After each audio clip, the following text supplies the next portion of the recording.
Price the Lord. പ്രിയപ്പെട്ടവരെ, നമ്മളെ കർത്താവിൻ്റെ വചനം ധ്യാനിക്കാൻ പോവുകയാണ്.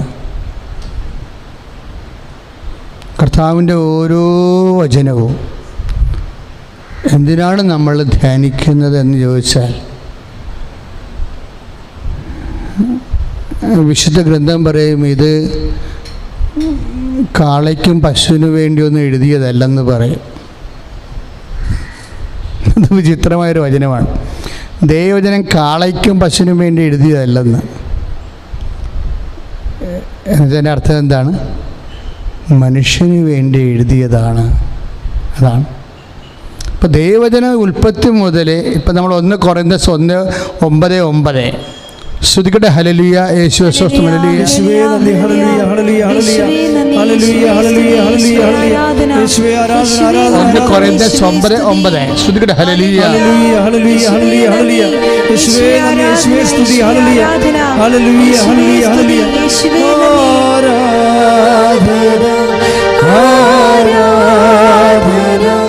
ആരാധന ആരാധന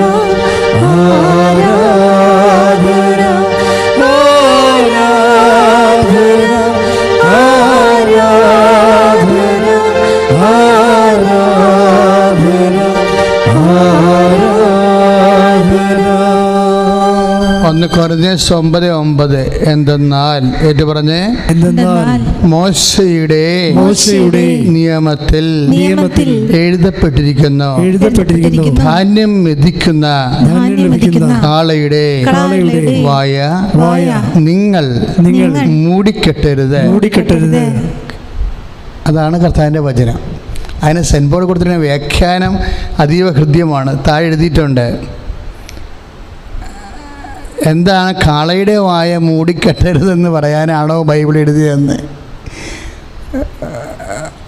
കാളയുടെ വായ മൂടിക്കെട്ടരുത്, ധാന്യം മതിക്കുന്ന കാളയുടെ വായ മൂടിക്കെട്ടരുത് എന്ന് പറയാനാണോ ബൈബിൾ എഴുതിയത്? പിന്നെ എന്തിനാണ്?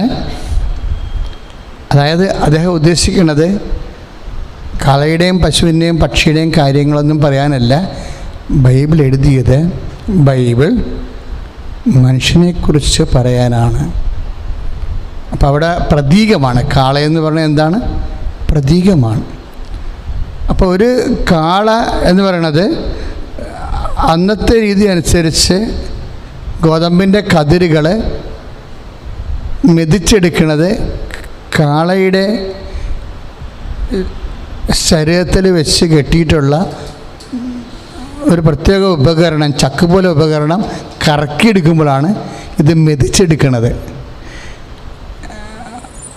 അപ്പോഴേ കാളയ്ക്ക് വേറെ ഭക്ഷണം കഴിക്കാൻ പോകാൻ സമയം കിട്ടത്തില്ല.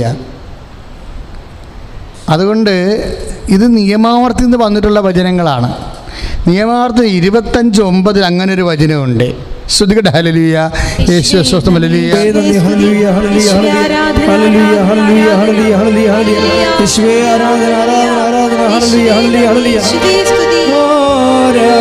ആരാധന ആരാധന ആരാധന ആരാധന ആരാധന ആരാധന ആരാധന. നിയമാവർത്തനം 25:4 മെതിക്കുന്ന കാളയുടെ വായ കെട്ടരുത്. Praise the lord. Praise the lord. മെതിക്കുന്ന കാളയുടെ വായ കെട്ടരുത്. അതിൻ്റെ അർത്ഥം എന്താണ്? ആ മെതിച്ച് വീഴുന്ന കതിര് ധാന്യമണികളിൽ നിന്നാണ് കാള ആഹാരം കണ്ടെത്തേണ്ടത്. അതിനെ അനുവദിക്കണം. അത് അതിൻ്റെ അവകാശമാണ്. എന്താ അച്ഛൻ ഇങ്ങനെ പറയാൻ കാരണം വെച്ച് കഴിഞ്ഞാൽ, ഈ ദിവസങ്ങളിലെ ഒരു സഭാശ്രേഷ്ഠ പ്രാർത്ഥനാപരമായ ഒരു കാര്യത്തിനായി ഞങ്ങൾ കുറച്ച് നേരം ഇരുന്ന് പ്രാർത്ഥിക്കാനൊരവസരം ഉണ്ടായി. ഇപ്പോൾ ഞങ്ങൾ പ്രാർത്ഥിച്ചുകൊണ്ടിരിക്കുന്ന സമയത്ത് പെട്ടെന്ന് കർത്താവ് പറഞ്ഞു, എനിക്ക് 16:26 മെസ്സേജ് വന്നു.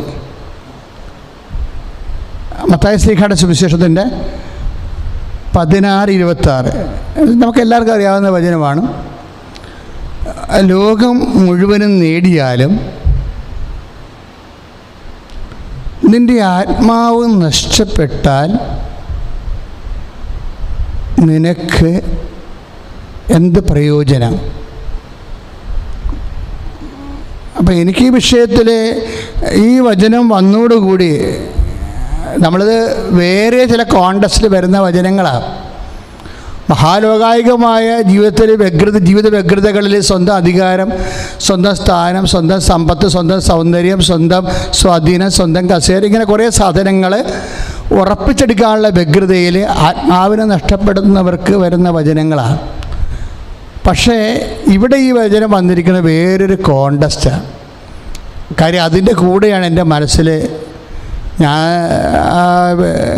സഭാശ്രേഷ്ഠയോട് പറഞ്ഞു, അതിൻ്റെ കൂടെ വന്ന വചനമാണ് ഈ നിയമാവർത്തനം 25:4. അതായത് മെതിക്കുന്ന കാളയുടെ വായ മൂടിക്കെട്ടരുത്. അപ്പോൾ ഇത് തമ്മിൽ ഭയങ്കര ഇൻ്റർ കണക്ഷനാണ് ഈ വചനങ്ങൾ തമ്മിൽ. നമ്മളെപ്പോഴും നിങ്ങളൊരു കാര്യം ചെയ്യണം, വെറുതെ വചനം എടുത്ത് വായിക്കരുത്. ഭക്ഷണം പോലും വെറുതെ എടുത്ത് വായിലിടുന്ന ആൾക്കാരാണ് നമ്മൾ, പ്രാർത്ഥിക്കാതെ. അപ്പോൾ വചനം ഒരിക്കലും അങ്ങനെ ചെയ്യരുത്. പ്രാർത്ഥിക്കാതെ ഒരിക്കലും വചനത്തെ തൊടരുത്. കുറച്ചു നേരം ഇരുന്ന് വചനമാണ് വായിക്കാൻ പോകുന്നത്, ദൈവമാണ് എന്നോട് സംസാരിക്കാൻ പോകുന്നത് എന്ന് വിചാരിച്ചുകൊണ്ട് കുറച്ച് മൗനത്തിന് ശേഷമേ, പ്രാർത്ഥനയ്ക്ക് ശേഷമേ വചനം തുറക്കാവൂ.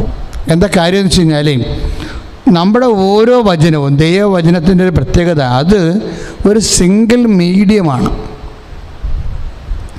ഈ മീഡിയത്തിലൂടെ ദൈവത്തിന് ഇൻട്രാക്ഷൻ, ഇപ്പോൾ ഒരു വചനത്തിലൂടെ വേണമെങ്കിൽ ദൈവത്തിന് ഈ ഭൂമിയിലുള്ള 800 കോടി മനുഷ്യരോടും അവരുടെ നിലവാരത്തിലും സാഹചര്യത്തിലും ദൈവത്തിൻ്റെ മനസ്സ് കൈമാറാൻ പറ്റും.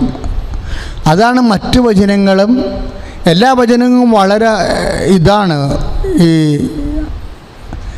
മൂടിക്കെട്ടിയ വചനമാണ്. അതായത് നമ്മൾ ഈ മനുഷ്യൻ്റെ വചനവും ദൈവത്തിൻ്റെ വചനവും തമ്മിലുള്ള പ്രത്യേകത, ദൈവത്തിൻ്റെ വചനം വളരെ ഒപ്പേക്ക, അതായത് നമുക്ക് അതൊരു ബേസാണത്. എന്തിനോടും നമുക്ക് ചേർക്കാം, ആരോടും ചേർക്കാം. അപ്പോൾ അവരവരോട് ദൈവത്തിൻ്റെ മനസ്സ് വെളിപ്പെട്ട് വരും. അത് ഭയങ്കര ട്രാൻസ്പെറൻ്റാണ് വചനം. അല്ലാതെ ഒപ്പേക്കല്ല, ട്രാൻസ്പെറൻ്റാണ് വചനം. അത് കാരണം നമുക്ക് അപ്പുറത്ത് ബ്ലോക്ക് ചെയ്യത്തില്ല വചനം. അതാണ് വചനത്തിൻ്റെ പ്രത്യേകത. അതുകൊണ്ട് തന്നെ ഇന്ന് കിട്ടുന്ന വചനമായിരിക്കത്തില്ല, ആ വചനം തന്നെ നാളെ വേറെ അർത്ഥതലത്തിലായിരിക്കും ദൈവം നമ്മുടെ മനസ്സിനോട് ഇൻട്രാക്ട് ചെയ്യണത്. അതുകൊണ്ട് ഭയഭക്തിയോടും ബഹുമാനത്തോടും അതിനേക്കാൾ ഉപരി വചനം കേൾക്കാനുള്ള ഒരു എളിമയോടും പിന്നെ ഒരു പശ്ചാത്താപത്തോടും, അങ്ങനെ കുറേ അടിസ്ഥാന വികാരങ്ങൾ വചനം തൊടുമ്പോൾ നമുക്ക് വേണം. ഇങ്ങനെ ഇല്ലെങ്കിൽ കുഴപ്പമൊന്നുമില്ല, പക്ഷെ ദൈവം സംസാരിക്കത്തില്ലെന്നേ ഉള്ളൂ, വേറെ കുഴപ്പമൊന്നുമില്ല. ഇങ്ങനെയില്ല, ഒരു കുഴപ്പമില്ല, പക്ഷെ ദൈവം സംസാരിക്കത്തില്ല. പിന്നെ നമ്മളെന്ത് ചെയ്യും, ആരെങ്കിലും ഒമിറ്റ് ചെയ്ത് വെച്ചിരിക്കുന്നത് എടുത്തിട്ട് നമ്മൾ പല പല പാത്രത്തിൽ വിളമ്പും. അങ്ങനെയല്ല, ദൈവം നമ്മളോട് സംസാരിക്കും. ദൈവത്തിന് അങ്ങനെ ഭയങ്കര ആഗ്രഹമാണ് ഓരോ വ്യക്തികളോടും സംസാരിക്കാൻ. വ്യക്തികൾക്ക് വരുന്ന സംഭവം, ഇവർ പുസ്തകം വായിക്കണ പോലെ, ഈ സാധാരണ പുസ്തകങ്ങൾ വായിക്കണില്ലേ, അതുപോലെ നമ്മുടെ പഠന പുസ്തകങ്ങൾ വായിക്കണ പോലെ നമ്മൾ വചനം വായിക്കും. അപ്പോഴെന്നാ പറ്റുമെന്ന് വെച്ച് കഴിഞ്ഞാൽ, അതിൻ്റെ ഒരു divine touch, divine smell, divine sensibility, ഒരു മാർദ്ദവത്വം, ഒരു ഇൻട്രാക്ഷൻ മൂടുണ്ട്. കാര്യം ചില വചനങ്ങൾ നാം വായിച്ചുകൊണ്ടിരിക്കുമ്പോൾ തന്നെ നമ്മുടെ ഹൃദയം തുടിക്കുകയും കണ്ണ് നിറയുകയും ചെയ്യും. കാര്യം വചനത്തിൻ്റെ ഇൻറ്റൻസിറ്റിയുടെ ഏറ്റവും വലിയ സംഭവമാണ് ഈ ഹൃദയം തുടിപ്പെന്ന് പറയുന്നത്, തുടിക്ക്. അതായത് ആ മാവസിലേക്ക് പോയ ശിഷ്യന്മാർക്ക് വചനം കൊടുക്കുമ്പോൾ അവിടെ ഹൃദയം തുടിക്കും. വെറുതെ തുടിച്ച് അവിടെ ഇരിക്കുകയല്ല, അവർ എടുത്ത തീരുമാനം പുനഃപരിശോധിച്ചുകൊണ്ട് അവർ തിരിച്ച് ദൈവവേലയ്ക്ക് വേണ്ടി പോകും. പ്രാർത്ഥിക്കുക, കർത്താവേ അങ്ങയുടെ വചനം കേൾക്കുമ്പോൾ ഹൃദയം തുടിക്കാൻ മാത്രം എന്നിൽ ദൈവസ്നേഹം നിറക്കണമേ. അമ്മേ പരിശുദ്ധമ്മേ, ദൈവമാതാവേ, വചനം അങ്ങ് സ്വീകരിച്ചതുപോലെ സ്വീകരിക്കുവാനും മാംസമാക്കുവാനും ലോകത്തിന് കൈമാറുവാനും എന്നെ അഭിഷേകം ചെയ്യണമേ. ശ്രുതിക്കട്ടെ, ഹല്ലേലൂയ, ഹല്ലേലൂയ, ഹല്ലേലൂയ, ഹല്ലേലൂയ, ഹല്ലേലൂയ, യേശുവേ ഹല്ലേലൂയ, ഹല്ലേലൂയ, ഹല്ലേലൂയ, ഹല്ലേലൂയ, ഹല്ലേലൂയ, ഹല്ലേലൂയ, ഹല്ലേലൂയ, യേശുവേ സ്തുതി, ഹല്ലേലൂയ, ഹല്ലേലൂയ, ഹല്ലേലൂയ, ഹല്ലേലൂയ, ഹല്ലേലൂയ, ഹല്ലേലൂയ, യേശുവേ സ്തുതി, യേശുവേ ആരാധന. പരിശുദ്ധ പരമദിവ്യകാരുണ്യത്തിന് നേരും ആരാധനയും സ്തുതിയും പുകഴ്ചയും ഉണ്ടായിരിക്കട്ടെ. അപ്പോൾ ഈ വചനങ്ങൾ കിട്ടിയപ്പോഴേ ഞാൻ ആ സഭാശേഷയോട് പറഞ്ഞു, സിസ്റ്ററിന് ഒരു ലോകമുണ്ട്. എന്ന് വെച്ചാൽ എന്താണ് ലോകം? അവരേറ്റെടുത്തിരിക്കുന്ന ഉത്തരവാദിത്തങ്ങൾ ദൈവ തിരുസന്നിധിയിൽ വ്യക്തവും കൃത്യവും സുനിശ്ചിതവുമായിട്ട് ചെയ്തു തീർക്കുക. അവരങ്ങനെ ചെയ്തു തീർക്കുന്ന ആളാണ്. അപ്പോൾ നമ്മൾക്ക് കിട്ടിയിരിക്കുന്ന ഉത്തരവാദിത്വം അവരുടെ സഭയുടെ നിയമങ്ങളും അതിൻ്റെ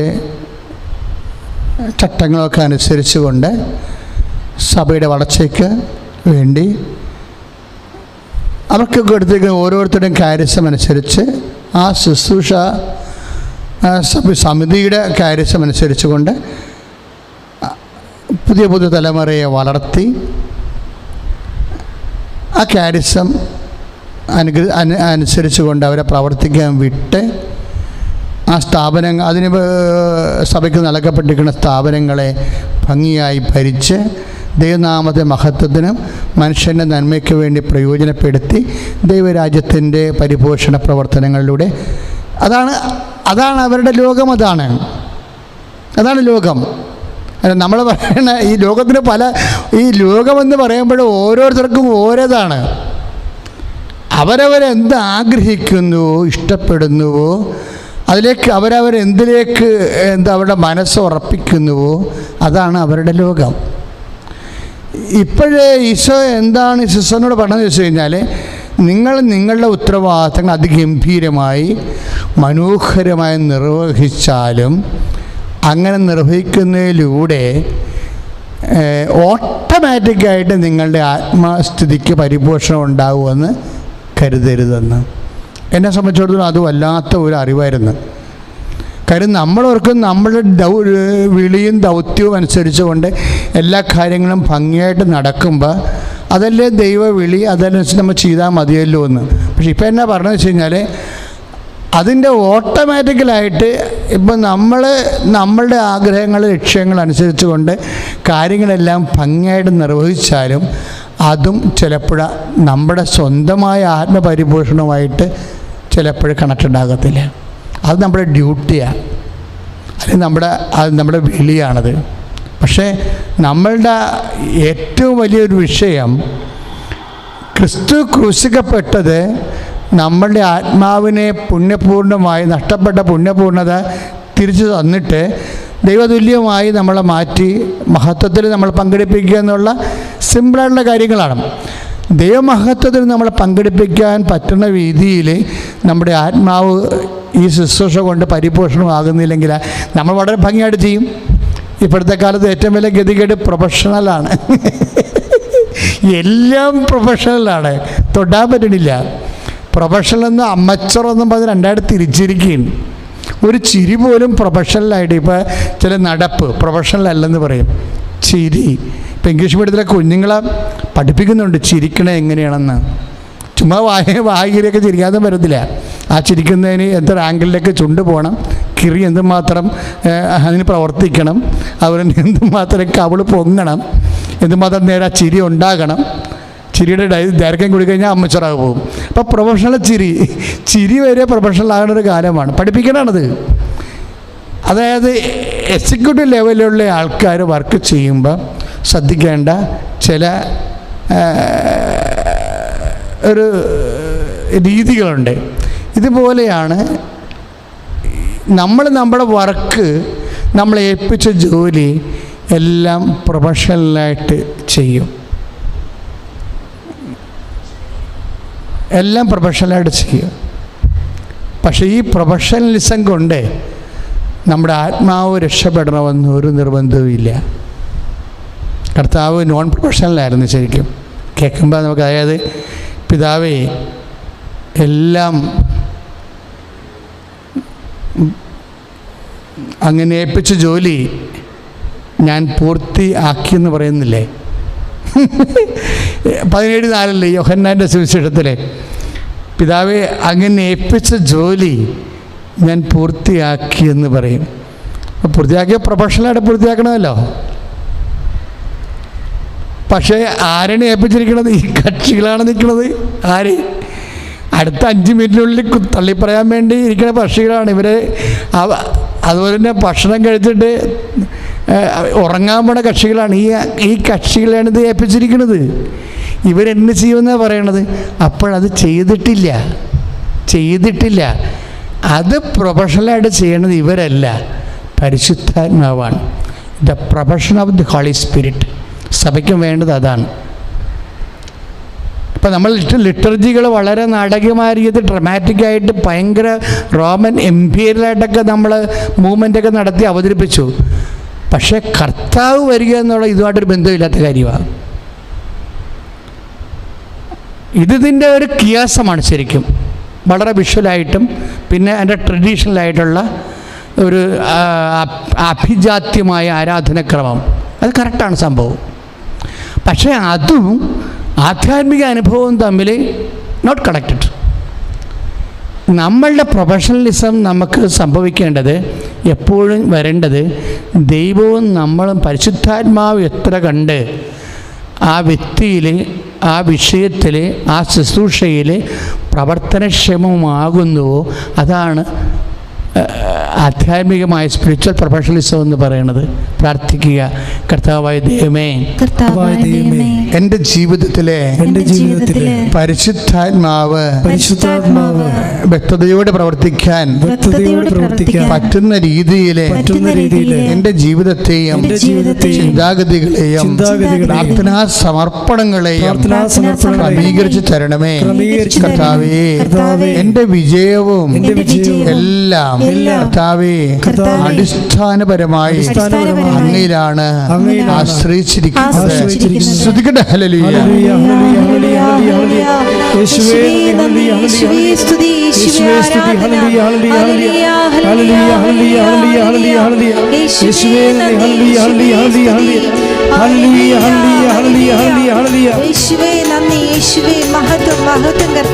പരിശുദ്ധ പരമ ദിവ്യകാരുണ്യത്തിന് ആരാധനയും സ്തുതിയും പുകഴ്ചയും ഉണ്ടായിരിക്കട്ടെ. ഇനി ഞാൻ പറയുന്ന കാര്യങ്ങൾ കുറച്ചുകൂടി ഗൗരവമായിട്ട് ശ്രദ്ധിക്കണം. ഞാൻ ആ സിസ്റ്ററിനോട് ഉടനെ പറഞ്ഞത്, സിസ്റ്ററെ,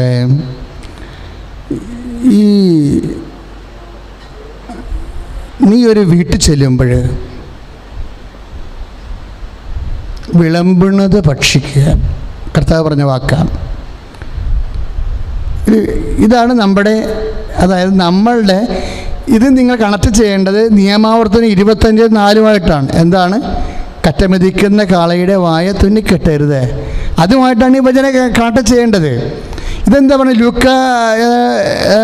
ലുക്കായുടെ സുവിശേഷം 10:8 ലുക്കായുടെ സുവിശേഷം 10:8 എന്താ പറയണത്? നീ ഒരു വീട്ടിൽ ചെല്ലുമ്പോൾ വിളമ്പണത് ഭക്ഷിക്കുക. പക്ഷെ അതിൻ്റെ മുമ്പിലൊരു വചനമുണ്ട്, 10:7 ലുക്ക 10:7 വചനമുണ്ട്. എന്താ കാര്യം? എന്തടിസ്ഥാനത്തിലാണ് കർത്താവ് ഇത് പറഞ്ഞത്? ഭക്ഷണം കഴിക്കണ കാര്യത്തിൽ മാത്രമല്ല, വേലക്കാരൻ തൻ്റെ കൂലിക്ക് അർഹനാണ്. വേലക്കാരൻ ലുക്ക 10:7 വേലക്കാരൻ തൻ്റെ കൂലിക്ക് അർഹനാണ്.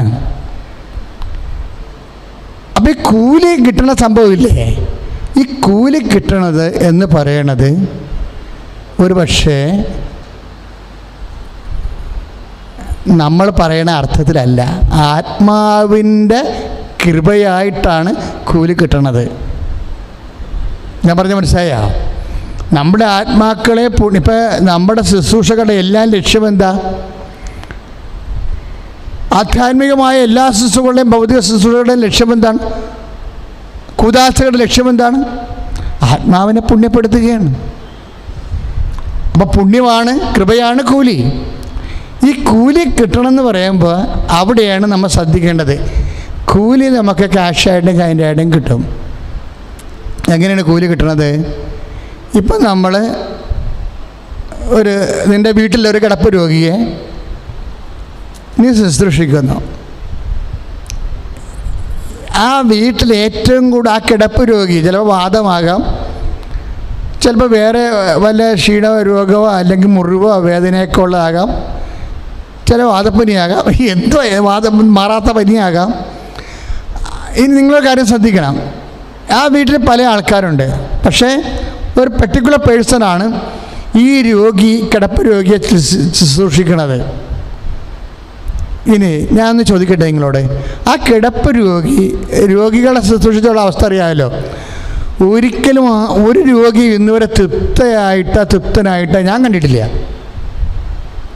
നമുക്ക് കഞ്ഞി കൊടുത്താൽ പറയിപ്പ് വേണ്ടെന്ന് പറയും, കുടിച്ചിട്ട് പകുതി അവിടെ വെക്കും. അപ്പോൾ നമ്മൾ പാത്രം കഴുകാൻ കൊണ്ട് ചോദിക്കുമ്പോൾ അയ്യോ കഞ്ഞി എന്തെന്ന് ചോദിക്കും തിരിച്ച്. അപ്പോൾ പാത്രം കഴുകി വെച്ചല്ലോ. അപ്പോൾ ഇവർ അതുകൊണ്ട് കൊടുത്ത, അപ്പോൾ അവർക്കപ്പോൾ വിശപ്പ് കെട്ടായിരുന്നു. അപ്പോൾ നമ്മളോടത്ത് ഈ പാത്രം കഞ്ഞി തണുത്ത് പോകല്ലേ, പാത്രം കഴുകി വെച്ചേക്കാന്ന് നമ്മൾ ചെയ്തു. പക്ഷെ അതിൻ്റെ പേരിൽ ചിലപ്പോൾ ആ രോഗി ഇവരെ തോന്നിവാസം പറയുന്നു വരും. ഇങ്ങനെ ഒരു ദിവസം ഒരു 10 പ്രാവശ്യങ്ങളിൽ കിടക്കണ രോഗി ശുശ്രൂഷിക്കുന്ന ആളെ തോന്നിവാസം പറയും. അപ്പം നമ്മുടെ മനസ്സിൽ വിചാരിക്കും പിശാച് വല്ല വെള്ളമാണ്ട് മരിച്ചാൽ മതിയായിരുന്നെന്ന്. സാധാരണ മനുഷ്യൻ ചിന്തിക്കണ കാര്യം ഞാൻ പറഞ്ഞതാണ്. ഞാനൊരു കാര്യം ചോദിക്കട്ടെ, ഈ വീട്ടിൽ 5 പേരുണ്ടല്ലോ, 5 പേരിൽ ആ രോഗിയിൽ നിന്ന് കൂടുതൽ വഴക്ക് വാങ്ങിക്കുന്നത് ആരാ? ഏറ്റവും കൂടുതൽ ശുശ്രൂഷിച്ച ആളാണ്. ശുശ്രൂഷിക്കാത്ത ആർക്കും ഒരു വഴക്കില്ല. ഉണ്ടോ? അവർ വല്ലപ്പോഴും വന്നിട്ട് അമ്മ സുഖമാണ് അമ്മ സുഖമാണെന്ന് ചോദിച്ചു കഴിയുമ്പോൾ അവരോട് ചിരിയും കളിയൊക്കെയാണ്. ശുശ്രൂഷിക്കുന്ന ആളുടെ ചിരിയും കളിയും ഇല്ല, ആട്ടും തുപ്പുമാണ്. ഈ ഒരു സെയിം തിങ് നിങ്ങൾ ചിന്തിച്ച് നോക്കിയാൽ മതി. ശുശ്രൂഷിക്കുന്ന ആളിന് എന്താ കിട്ടുന്നത്? ആട്ടും തുപ്പും വഴക്കും വൈരാഗ്യവും കെറുവും ഒക്കെയാണ്. പല ആൾക്കാരും നമ്മൾ ശുശ്രൂഷിച്ചത് നമ്മളോട് വെറുപ്പോടു കൂടിയാണ് മരിച്ചു പോയെന്നുള്ള കാര്യം നിങ്ങൾ മനസ്സിലാക്കണം. സ്നേഹിച്ചുകൊണ്ടല്ല. നമ്മൾ പല ആൾക്കാരും അവർ മരിച്ചു പോയത് അവരെ ശുശ്രൂഷിക്കാത്തവരോടുള്ള സ്നേഹത്തോടു കൂടിയാണെന്ന് നിങ്ങൾ മനസ്സിലാക്കണം, വെറുപ്പോടു കൂടിയല്ല. അപ്പോൾ ഇവിടെ എന്താ സംഭവിച്ചിരിക്കുന്നത്? ഈ രോഗിയെ ശുശ്രൂഷിക്കുന്നതാണ് നമ്മുടെ ലോകം. മനസ്സിലായില്ലേ? ഈ രോഗിയെ ശുശ്രൂഷിക്കുന്നു, അവിടെ എല്ലാ ശരീര കാലാവസ്ഥകളും നോക്കിക്കൊണ്ട് അവരെ ശുശ്രൂഷിക്കുന്നു. രോഗിക്ക് ഒരിക്കലും ഒരു കാര്യവും തൃപ്തിപ്പെടത്തില്ല. അവരെപ്പോഴും നമ്മുടെ ശുശ്രൂഷിക്കുന്നവരെ തിരിച്ചറ്റാക്ക് ചെയ്തുകൊണ്ടിരിക്കും.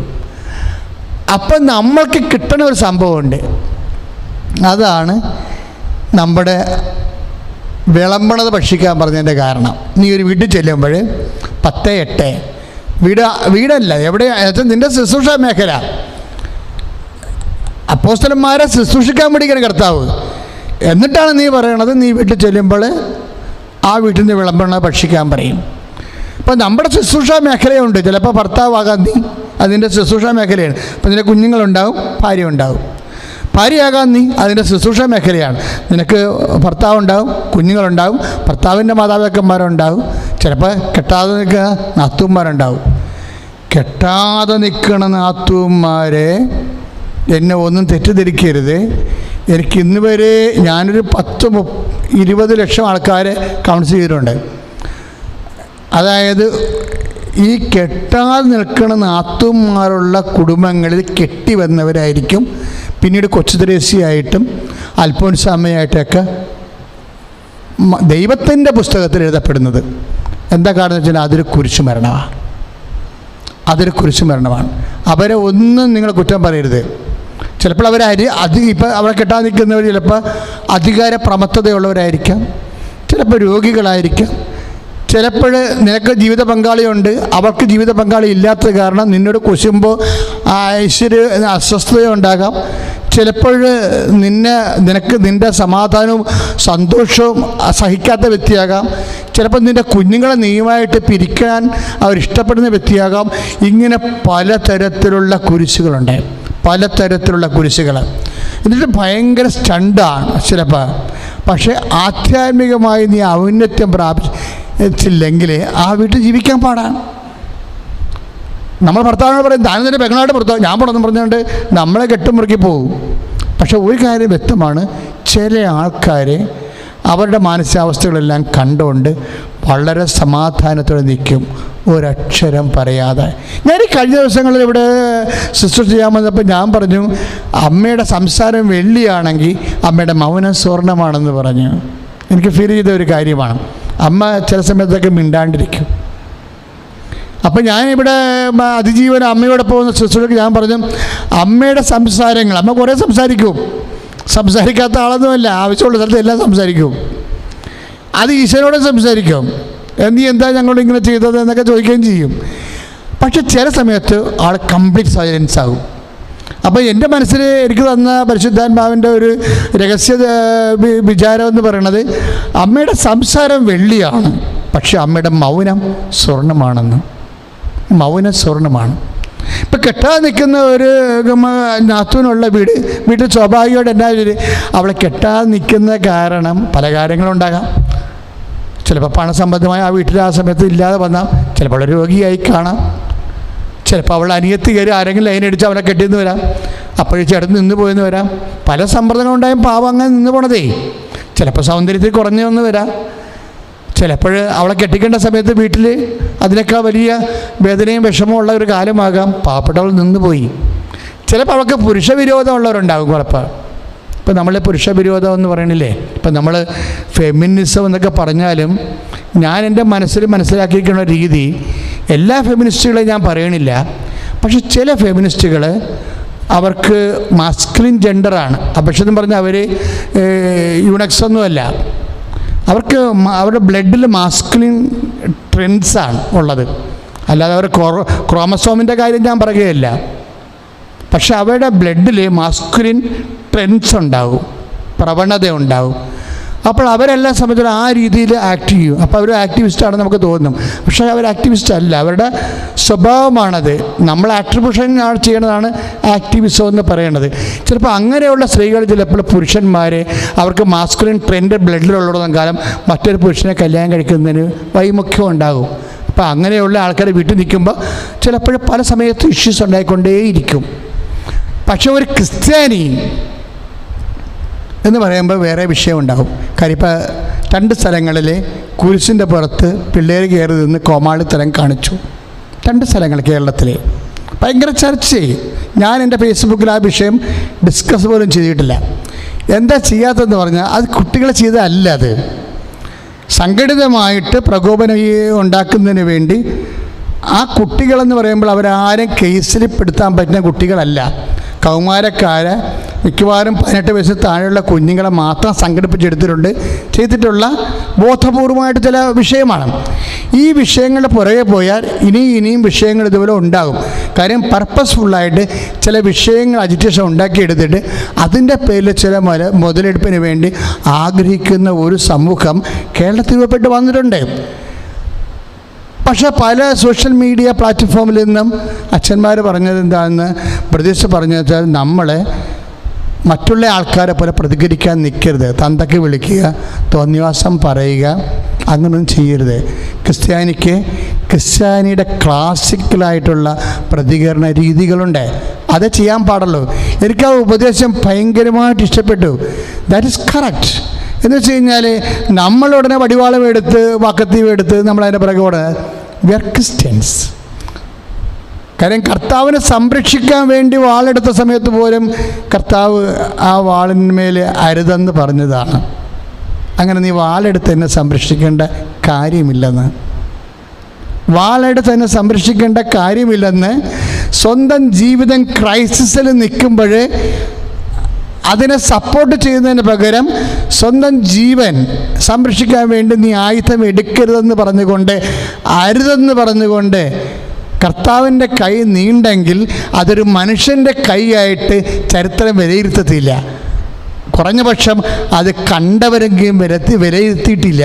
അവർ പറഞ്ഞു അങ്ങനെ പറയണമെങ്കിൽ അത് ദൈവത്തിൻ്റെ കൈ ആയിരിക്കുമെന്ന്. യഥാർത്ഥമായ ദൈവത്തെ വിശ്വസിക്കുന്നവൻ നല്ല കോമാളിത്തരം ആരെങ്കിലും എവിടെയെങ്കിലും കാണിച്ചെന്ന് പറഞ്ഞുകൊണ്ട് അതിന് വലിയ വടിയും വഴുകയും വാളും എടുത്തൊന്നും പോകത്തില്ല. ഇതിൽ പ്രേ. നമ്മുടെ കയ്യിൽ ലോകത്തിന് ആർക്കുമില്ലാത്ത അധികാരമുണ്ട്, നമ്മുടെ കയ്യിൽ ആർക്കുമില്ലാത്ത സ്വാധീനമുണ്ട്, നമ്മുടെ കയ്യിൽ ആർക്കുമില്ലാത്ത രീതിയിലുള്ള കൃപയുണ്ട്. കാര്യം എന്താണ്? നമ്മൾ സത്യമായ ദൈവത്തെ വിശ്വസിക്കുന്നത് ഈ ലോക ജീവിതത്തിലെ ജയപരാജയങ്ങൾക്ക് വേണ്ടിയല്ല, മറിച്ചതിന് വേണ്ടിയാണ്. ലോകം മുഴുവൻ നേടിയാലും നിൻ്റെ ആത്മാവ് നഷ്ടപ്പെട്ടാൽ എന്ത് പ്രയോജനമെന്ന് ചോദിച്ചാൽ യേശുക്രിസ്തുവിൻ്റെ വാക്കിനും മറുപടി കൊടുക്കാൻ വേണ്ടി നിത്യതയ്ക്ക് വേണ്ടിയുള്ള യാത്രയാണിത്. അതുകൊണ്ട് ഞാൻ സിസ്റ്ററിനോട് പറഞ്ഞു, സിസ്റ്ററെ, നീ സ്വന്തം നിത്യതയ്ക്ക് വേണ്ടി എന്താണ് ഹൗസിൽ നിന്ന് ലഭിക്കണത്? ലൂക്കായുടെ സുവിശേഷം 10:8 അനുസരിച്ച് കൊണ്ട് വിളമ്പണത് ഭക്ഷിക്കണം, ഭക്ഷിക്കാതിരിക്കരുത് എന്ന് വെച്ചാൽ അർത്ഥം എന്താണ്? പല നീരസങ്ങളും നമ്മൾ ശുശ്രൂഷിക്കുന്നിടത്ത് നമുക്ക് കിട്ടും. പല തള്ളിപ്പറച്ചിലുകളും നമ്മൾ ശുശ്രൂഷിക്കുന്നിടത്തുനിന്ന് നമുക്ക് കിട്ടും. അത് നമ്മളുടെ കാര്യം നമ്മൾ എത്ര വളരെ സുന്ദരമായ രീതിയിൽ എല്ലാവരും നോക്കിയാലും തിരക്കിയാലും അന്വേഷിച്ചാലും പരിപാലിച്ചാലും അവസാനം നമ്മൾക്ക് കുറ്റമായിരിക്കും പലപ്പോഴും കിട്ടുന്നത്. ഇതാണ് വിളമ്പണതെന്ന് പറയണത്. ഇപ്പം നിൻ്റെ കാര്യങ്ങളെല്ലാം പ്രൊഫഷണലായിട്ട് എല്ലാം ഭംഗിയായിട്ട് നടന്നാലും നിൻ്റെ ആത്മാവ് പുണ്യപൂർണ്ണമാകണമെന്നുണ്ടെങ്കിൽ ഈ ഭക്ഷണം കഴിക്കണം. ഇതാണ് നിൻ്റെ കൂലി എന്നാണ് 10:7 പറയണത്. അതിൻ്റെ മുകളിലുണ്ടേ ലൂക്കായുടെ സുവിശേഷം 10-ാം അധ്യായം 7-ാം വാക്യം. എന്താണ്? വേലക്കാരൻ തൻ്റെ കൂലിക്ക് അർഹനാണ്. വേലക്കാരൻ തൻ്റെ കൂലിക്ക് അർഹനാണ്. അതായത് നമ്മുടെ സുഭാഷിതങ്ങളുടെ പുസ്തകമില്ലേ, സുഭാഷിതങ്ങളുടെ പുസ്തകം 27:18, അതായത് അത്തിവൃക്ഷം നടുന്നവൻ അതിൻ്റെ ഫലം കഴിക്കും. എന്ത് രസമാണ് ബൈബിൾ കേൾക്കാൻ. അത്തിവൃക്ഷം നടുന്നവൻ അതിൻ്റെ ഫലം കഴിക്കും. ഇപ്പം നമ്മളെ ക്ലേശങ്ങളുടെ ഒരു ഫലമുണ്ട് ശരിക്കും. പക്ഷേ അത് കർത്താവ് തരുന്നതാണെന്ന് മനസ്സിലാക്കിയാൽ വിഷയങ്ങളെല്ലാം തീരും. എന്താ കാര്യം? എല്ലാത്തിലും ഫലമുണ്ട്. ക്ലേശങ്ങളുടെ ഫലം ആരാ തരണത്? അത് മനുഷ്യനല്ല, അത് കർത്താവാണ്. അതാണ് വചനം എഴുതിയിരിക്കുന്നത്. കർത്താവ് എനിക്ക് ക്ലേശങ്ങളുടെ അപ്പവും. അതിസുന്ദരമായൊരു വചനമുണ്ട്. കർത്താവ് എനിക്ക് ക്ലേശങ്ങളുടെ അപ്പം തന്നാലും നിൻ്റെ ഗുരു നിന്നിൽ നിന്ന്, കർത്താവ് എനിക്ക് കഷ്ടതയുടെ അപ്പവും ക്ലേശങ്ങളുടെ ജലവും തന്നാലും നിൻ്റെ ഗുരു നിന്നിൽ നിന്ന് മറഞ്ഞിരിക്കില്ല. ശ്രുതികട്ടെ ഹല്ലേലൂയ. യേശുവേ സ്തോത്രം. ഹല്ലേലൂയ. യേശുവേ നന്ദി. ഹല്ലേലൂയ. ഹല്ലേലൂയ. ഐസയ്യാ 30:20 തിരുവചനങ്ങൾ. ശ്രുതികട്ടെ ഹല്ലേലൂയ. ഹല്ലേലൂയ. യേശുവേ സ്തോത്രം. ഹല്ലേലൂയ. യേശുവേ നന്ദി. ഹല്ലേലൂയ. ഹല്ലേലൂയ. പരിശുദ്ധ പരമദിവ്യകാരുണ്യത്തിന് ആരാധനയും സ്തുതിയും പുകഴ്ചയും ഉണ്ടായിരിക്കട്ടെ. അപ്പോഴേ കഷ്ടങ്ങളുടെ അപ്പം തന്നാൽ, നമ്മൾ ഐസയ്യാ 30:20 ഇപ്പോൾ വായിച്ചതുപോലെ, ഇപ്പോൾ ഈ രോഗിയിൽ നിന്ന് അല്ലെങ്കിൽ ശുശ്രൂഷ എവിടെയാണ് നീ ശുശ്രൂഷിക്കുന്നത് ആ ഇടത്തിൽ നിന്ന് നമുക്ക് കഷ്ടതയുടെ അപ്പം തന്നാലും, അപ്പോൾ ആ വ്യക്തിയല്ല, നമ്മൾ ശുശ്രൂഷിക്കുന്ന വ്യക്തിയല്ല, മറിച്ച് കർത്താവാണ് തരുന്നത് എന്നുള്ള തിരിച്ചറിവ്. കർത്താവാണ് തരുന്നത്. ഇതാണ് വിശ്വാസത്തിൻ്റെ ഒരു ഫ്ലോ എന്ന് പറയുന്നത്. അപ്പം നമുക്ക് ഇതാണ് കൂലി എന്ന് പറയുന്നത്. അപ്പോൾ കൂലി തരണത് ആരാണ്? ഇപ്പം 10:7 നമ്മൾ വായിക്കുന്നു ലൂക്കായുടെ സുവിശേഷം. വേലക്കാരൻ തൻ്റെ കൂലിക്ക് അർഹനാണ്. 10:8 വായിക്കുന്നു വിളമ്പണത് ഭക്ഷിക്കാൻ. നമുക്ക് എന്താ തരണത് അത് ഭക്ഷിക്കണം. ഇപ്പം എന്താ പറയണത്? ഈ കൂലി തരണത് ആരാണ്? കർത്താവാണ്, അല്ലാതെ ആ രോഗിയല്ല. അവിടെ അതാണ് വിഷയം വരുന്നത്. ഇത് ഈ വചനത്തോട് കൂട്ടി വെക്കേണ്ടത് ഐസയ 30:20 എന്താണ്? കർത്താവ് എനിക്ക് ഏറ്റു പറഞ്ഞേ, കഷ്ടതയുടെ അപ്പവും ക്ലേശത്തിന്റെ ജലവും തന്നാലും നിന്റെ ഗുരു അതാണ് പ്രശ്നം. ഇപ്പൊ കർത്താവല്ലത് ഗുരുവാ. കർത്താവ് നമ്മളെ പഠിപ്പിക്കുക കുറേ കാര്യങ്ങൾ. ഇപ്പം 45 നമ്മൾ വായിക്കണില്ലേ, ഈ പഠിപ്പിക്കുന്ന കാര്യത്തിൽ നിന്ന് കുറച്ച് പിള്ളേരെ പഠിപ്പിച്ചും കുറച്ച് പിള്ളേരെ പഠിപ്പിക്കാതിരിക്കുമെന്ന് അല്ല. കുറച്ച് പിള്ളേരെ പഠിപ്പിക്കും, കുറച്ച് കുട്ടികളെ പഠിപ്പിക്കാതിരിക്കും എന്നല്ല പറയണത്. 45 യോഹന്നാൻ്റെ സുവിശേഷം എന്താണ്? അവരെല്ലാവരും ഏറ്റു പറഞ്ഞേ, അവരെല്ലാവരും ദൈവത്താൽ പഠിപ്പിക്കപ്പെടും. അപ്പൊ ഈ വചനം തമ്മിലാണ് ലിങ്ക് ചെയ്തിരിക്കുന്നത്. എന്ന് വെച്ച് കഴിഞ്ഞാൽ കർത്താവ് എനിക്ക് കഷ്ടതയുടെ അപ്പം തരും. അപ്പം തരണത് ആരാണ്? കർത്താവ്. അവരെല്ലാവരും ദൈവത്താൽ പഠിപ്പിക്കപ്പെടും. അപ്പം പഠിപ്പിക്കുന്നത് ആരാണ്? ദൈവം. അപ്പം എല്ലാ വിഷയത്തിലും ആരെ കാണണം? നാത്തുവിനെ കാണരുത്, അയൽവാസിയെ കാണരുത്, നിനക്ക് പാര വെക്കുന്നവർ, നിനക്ക് സൂചി വെക്കുന്നവരെ ആരെയുമേ കാണാൻ പാടില്ല. പിന്നെ ആരെ കാണണം? കർത്താവിനെ കാണണം, കർത്താവിനെ മാത്രം കാണണം. ശ്രദ്ധിക്കട്ടെ. ഹല്ലേലൂയ, യേശുവേ ഹല്ലേലൂയ, യേശുവേ നന്ദി, ഹല്ലേലൂയ ഹല്ലേലൂയ ഹല്ലേലൂയ, യേശുവേ സ്തുതി, ഹല്ലേലൂയ ഹല്ലേലൂയ ഹല്ലേലൂയ ഹല്ലേലൂയ ഹല്ലേലൂയ ഹല്ലേലൂയ. നമ്മൾ ഈ വചനത്തിൻ്റെ കൂടെയാണ് ലൂക്ക 13:8 ചേർത്ത് ധ്യാനിക്കുന്നത്. കാര്യം വെച്ചാൽ ലൂക്ക 13:8 പറയണത് ചില മരങ്ങൾ നമുക്ക് വരുമാനമൊന്നും തരത്തില്ല. ചില മരങ്ങൾ നമുക്ക് വരുമാനമൊന്നും തരത്തില്ല എന്നാണ് പറയണത്. അപ്പം അതുകൊണ്ട് അത് കൃഷിക്കാരൻ ചോദിക്കും, അത് വെട്ടിക്കളയട്ടെ എന്ന് ചോദിക്കുമ്പോൾ യജമാൻ്റെ കൈ ഉയരും, അരുതെന്നും പറഞ്ഞുകൊണ്ട്. വെട്ടണ കാര്യം പറയുമ്പോൾ എപ്പോഴും കർത്താവിൻ്റെ കൈ ഉയരും, അരുത്. നമുക്കെപ്പോഴും ഇങ്ങനെ ഒഴിവാക്കണം. നമുക്ക് ബുദ്ധിമുട്ടുണ്ടാക്കുന്ന, വിഷമം ഉണ്ടാക്കുന്ന വ്യക്തികൾ, സംഭവങ്ങൾ, സാഹചര്യങ്ങൾ, ഇതെല്ലാം ഒഴിവാക്കണമെന്നും പറഞ്ഞുകൊണ്ട് നമ്മൾ വെട്ടാൻ വേണ്ടി കൈ ഉയർത്തുമ്പോൾ കർത്താവെതിരെ വരും. വെട്ടണ്ട, നിൽക്കട്ടെ എന്ന് പറയും. നമുക്ക് ഒരു അവസരം തരാമെന്ന്, നമുക്കൊരു അവസരം കൂടി കൊടുക്കാം. അവസരങ്ങൾ കൊടുക്കണ ദൈവം.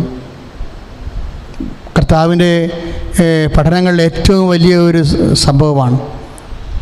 നമ്മൾ ക്ഷമയെന്നാണ് അതിനെ പറ്റി പറയണത്. ചുമ്മാ ക്ഷമയെന്നും പറഞ്ഞാൽ റെഡ്യൂസ് ചെയ്യേണ്ട ആവശ്യമില്ല. ദൈവം നമുക്കൊരു അവസരം, ഇവിടുത്തെ ദൈവം ഒരു അവസരം എന്തിനാണ് കൊടുക്കുന്നത്? ഇപ്പോൾ നമ്മൾക്ക് ഇപ്പോൾ വരുമാനം ഇല്ലാത്ത വിഷയം വെച്ച് കഴിഞ്ഞാൽ അവിടെ ഉദ്ദേശിക്കുന്നത് നമുക്ക് അനുകൂലമായി, നെഗറ്റീവല്ല, പോസിറ്റീവായിട്ടുള്ള വരുമാനമാണ്. പോസിറ്റീവായിട്ട് വരുമാനമില്ലാത്ത നമുക്ക് സന്തോഷം ഉണ്ടാക്കുന്ന, സൗഖ്യം ഉണ്ടാക്കുന്ന, വളർച്ച, ഭൗതിക വളർച്ച ഉണ്ടാക്കുന്ന ഒരു ഗുണവും ഇല്ലാത്ത വിഷയങ്ങൾ ചെയ്യില്ല. ഇപ്പം ഞാൻ ചില സമയത്ത് കർത്താവിനോട് ചോദിച്ചിട്ടുണ്ട്, കർത്താവ് ഈച്ചനെ എന്തിനാ സൃഷ്ടിച്ചതെന്ന് ചോദിച്ചിട്ടുണ്ട്. എനിക്ക് സാധനം കാണുമെങ്കിൽ അരിച്ചിട്ടുണ്ട്. അതുകൊണ്ടാണ് ചില സ്ഥലത്തൊക്കെ ഈ പാമ്പ് വർഗ്ഗങ്ങൾ എന്തുമാത്രമാണ്. ഇതിനെ കാണുന്നത് കാരണം ഒരു പാമ്പ് കടിക്കണ പേടിയല്ല, ഇതിനെ കാണാൻ തന്നെ ഒരു വൃത്തികേടാണ് ഈ സാധനത്തിന്. അപ്പം ഞാൻ കർത്താവിനെ ചോദിക്കും, കർത്താവ് ഈ പാമ്പിനെയൊക്കെ ഒഴിവാക്കി എന്തിനാ സൃഷ്ടിച്ചെന്ന് ചോദിക്കും. അപ്പം നമുക്കിങ്ങനെ എന്തെങ്കിലും നമുക്കിഷ്ടമില്ലാത്തതിനെ ഒഴിവാക്കണമെന്നുള്ള ഒരു രീതിയാണ്. നമുക്കിഷ്ടമില്ലാത്ത കുഞ്ഞിനെ അബോർട്ട് ചെയ്യണമെന്ന്, അതൊരു മെൻറ്റാലിറ്റിയാണ്. അല്ല, അത് മനുഷ്യൻ്റെ അടിസ്ഥാനപരമായൊരു മെൻറ്റാലിറ്റിയാണ്. നമുക്കിഷ്ടമില്ലാത്തതിന് അവസരം നിഷേധിക്കണമെന്ന്, നമുക്കിഷ്ടമില്ലാത്തതിന് അവസരം നിഷേധിക്കണം എന്ന് വെച്ചാൽ നമുക്ക് സുഖവും താല്പര്യവും സന്ധിപ്പും സമാധാനവും സന്തോഷവും സമ്പത്തും അധികാരവും പേരും തരാത്ത ഒന്നിനെയും വെച്ച് പൊറുപ്പിക്കരുത് എന്നുള്ള മനുഷ്യൻ്റെ അടിസ്ഥാനപരമായ നിലപാടിന് എതിരെയാണ് ക്രിസ്തു. അതാണ് കുരിശെന്ന് പറയണത്. കുരിശ് കാണുമ്പോൾ തന്നെ നോക്കുമ്പോൾ എന്തിൻ്റെ എതിരാണല്ല, എതിർചിഹ്നമാണല്ല കുരിശ്. അപ്പം നമ്മളെ സംബന്ധിച്ചിടത്തോളം നമുക്ക് സുഖം, നമുക്ക് സംരക്ഷണം, നമുക്ക് സമ്പത്ത്, നമുക്ക് അധികാരം, നമുക്ക് സന്തോഷം, നമുക്ക് സുരക്ഷിതത്വം, നമുക്ക് പേര്, നമുക്ക് പെരുമ, ഇങ്ങനെ തരാത്ത എല്ലാ സാഹചര്യങ്ങളും വ്യക്തികൾക്കും അവസരം നിഷേധിക്കുക എന്നുള്ള നിലപാടാണ് ലോകത്തുള്ള നിലപാട്. ഈ നിലപാടിനെതിരാണ് ഈശോ പറയണത് 13:8 അതവിടെ നിൽക്കട്ടെ എന്ന് പറയണത്. ഒരു പക്ഷേ നമുക്കൊന്നുകൂടി ട്രൈ ചെയ്യാം, നാളെ കുറച്ചുകൂടി മെച്ചമായിരിക്കും. അയ്യോ, എന്നാ ഒരു വചനമാണ് കർത്താവിൻ്റെത്. അതായത് നാളെ കുറച്ചുകൂടി മെച്ചമായിരിക്കുമെന്ന് മനുഷ്യരാശിയുടെ ഹൃദയത്തിലേക്ക് ദൈവയുടെ മനുഷ്യാവതാരം ചെയ്തപ്പോൾ വിട്ടിട്ട് പോയ വിത്തതാണ്. നാളെ ഇന്നിങ്ങനെയാണെങ്കിൽ വിഷമിക്കണ്ട, നാളെ നിന്റെ ജീവിതം, നിന്റെ വീട്, നിന്റെ ഭാവി കുറച്ചുകൂടി മെച്ചമായിരിക്കും. ശ്രദ്ധിക്കട്ടെ. ഹല്ലേലൂയ, ഹല്ലേലൂയ, യേശുവേ നന്ദി, ഹല്ലേലൂയ, ഹല്ലേലൂയ, യേശുവേ സ്തുതി, ഹല്ലേലൂയ, ഹല്ലേലൂയ, ഹല്ലേലൂയ, യേശുവേ നന്ദി, ഹല്ലേലൂയ, ഹല്ലേലൂയ, ഹല്ലേലൂയ. നാളെ കുറച്ചുകൂടി മെച്ചമായിരിക്കും എന്ന് പറയുന്ന ദൈവത്തിൻ്റെ അവസരം കൊടുക്കുന്ന അപ്പൻ്റെ കാത്തിരിപ്പിൻ്റെ മാനസികാവസ്ഥയില്ലേ, അതാണ് ദൈവ മനസ്സെന്ന് പറയുന്നത്. ശരിക്കും നമ്മളൊന്ന് ധ്യാനിച്ച് നോക്കിയാലേ നമ്മളീ ധൂർത്തപുത്രൻ എന്ന നെഗറ്റീവായിട്ട് പറയുന്ന ഒരു കഥയില്ലേ, അതിലെന്താ ശരിക്കും പറഞ്ഞാൽ എൻ്റെ അടിയൊഴുക്ക് എന്താണ്? ഒരവസരം കൂടി കൊടുക്കണം, മകനാകാൻ ഒരു അവസരം കൂടി. അയ്യോ, എന്ത് രസമാണ് കേൾക്കാൻ. മകനാകാൻ ഒരവസരം കൂടി കൊടുക്കണ പിതാവിൻ്റെ കഥയാണത്. അവനൊരു അവസരം ചോദിച്ചില്ല, അവസരം ചോദിച്ചില്ല. അവൻ പറഞ്ഞു, അപ്പാ അബദ്ധം ഒത്തിരി വന്നുപോയപ്പാ എന്ന് പറയും. അവൻ കണ്ണുനീരോടെയാണ് പറയണത്, എല്ലും കോലുമായെന്ന് പറഞ്ഞത്. അപ്പാ ഒത്തിരി അബദ്ധങ്ങൾ വന്നുപോയപ്പാ, ഒരബദ്ധം തന്നെയാണ് എൻ്റെ ജീവിതം. എങ്കിലും ഈ വേദിക്കെട്ടിൻ്റെ ഉള്ളിലേ നിൻ്റെ വേലക്കാരനാകാൻ ഒരവസരം. അയ്യോ, എന്തൊരു ചോദ്യമാണ് അവൻ്റെ. അപ്പാ അബദ്ധങ്ങൾ വന്നുപോയപ്പാ, എങ്കിലും നിൻ്റെ വേലിക്കെട്ടിനുള്ളിൽ ഒരു വേലക്കാരനാകാൻ ഒരവസരം. വേലക്കാരൻ അത് കെഞ്ചി ചോദിക്കുകയാണ്. ആ ചോദ്യത്തിൻ്റെ മുമ്പിൽ അപ്പൻ തളർന്നിട്ട് പറയും, അങ്ങനെ വേലക്കാരനാകാൻ ഒരവസരം നിനക്ക് അതിൻ്റെ ധർമ്മമല്ല. എന്നിട്ട് അപ്പം പറയും,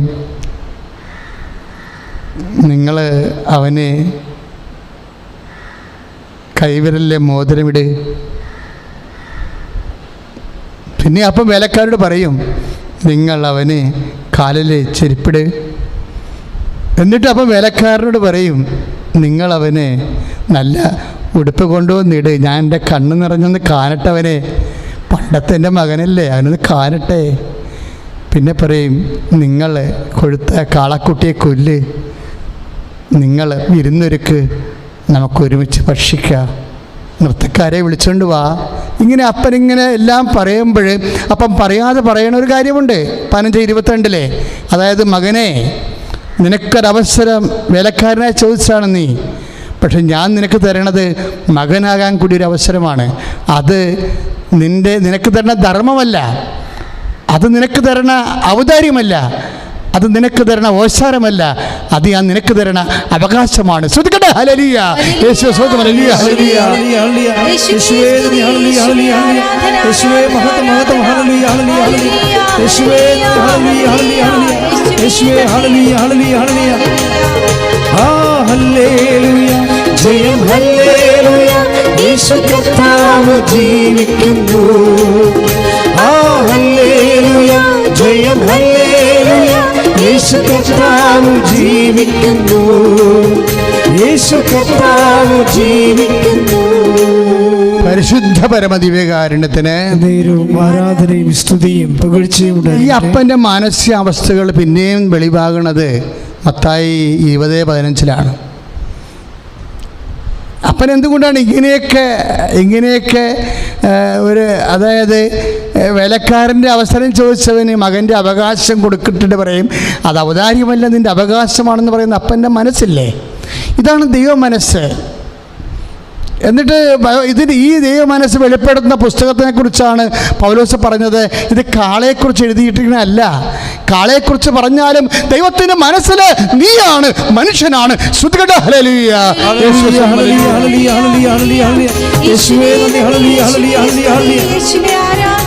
പരിശുദ്ധ പരമദിവ്യകാരുണ്യത്തിന് ആരാധനയും സ്തുതിയും പുകഴ്ചയും ഉണ്ടായിട്ട്. നിങ്ങൾക്ക് ഒരു കാര്യം അറിയോ? ഈശോയ്ക്ക് ഭയങ്കര പ്രണയമായിരുന്നു. ആരോട്? അപ്പായോട്. ഈശോ സംസാരിക്കണ മൊത്തം കാര്യം അപ്പയെക്കുറിച്ചാണ്. നമ്മൾക്ക് മനസ്സിലാകത്തില്ല പെട്ടെന്ന്. പിതാവെന്നൊന്നും പേരൊന്നും പറയത്തില്ല. എന്നിട്ട് ചോദിക്കും, ഞാൻ ഉദാരനായത് നിമിത്തം. അപ്പൻ്റെ ഔദാര്യത്തെക്കുറിച്ച് പറഞ്ഞതിന് ശേഷം പിന്നീട് നമ്മൾ 10:15 വരുമ്പോഴേ, മത്തായി 10:15 വരുമ്പോൾ എന്താ വായിക്കണത്? ഞാൻ ഉദാരനായത് നിമിത്തം നിങ്ങൾ അസൂയപ്പെടുന്നു, എനിക്കുള്ളത് എനിക്കിഷ്ടമുള്ളവർക്ക് കൊടുത്തുകൂടെ എന്ന്. ഇതെല്ലാം ഈ ധൂർത്തപുത്രൻ്റെ കഥയോട് ആ അവകാശം നൽകുന്ന, അവസരം നൽകുന്ന പിതാവിൻ്റെ മനസ്സിനോട് ചേർത്ത് വെക്കേണ്ടതാണ്. ഈ ദൈവത്തിൻ്റെ ഔദാര്യത്തിലേക്കാണ് നമ്മൾ വിളിക്കപ്പെട്ടിരിക്കുന്നത്. അപ്പായെക്കുറിച്ച് ഈശോയ്ക്ക് ഭയങ്കരമായി ഉള്ള ഒരു ഐഡിയ ഉണ്ടായി. അപ്പായെ അനുഭവിച്ചിട്ട് പറഞ്ഞത്, നിങ്ങൾക്ക് അപ്പായെ അറിയാമോ? എൻ്റെ മനസ്സിലൊക്കെ എപ്പോഴും പറയും, ഞാൻ കുരിശിൽ തൂങ്ങാം, മരിക്കാം.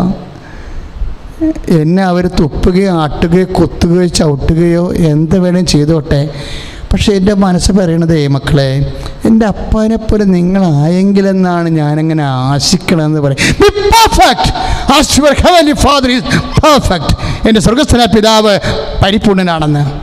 ഈശോ അനുഭവിച്ച അപ്പനാണത്. എൻ്റെ സ്വർഗ്ഗസ്ഥനായ പിതാവ് പരിപൂർണനാണ്. അതുപോലെ നിങ്ങളും പരിപൂർണരായിരിക്കണം. ശ്രുതിയുടെ ഹല്ലേലൂയ. 5:48 ശ്രുതിയുടെ ഹല്ലേലൂയ.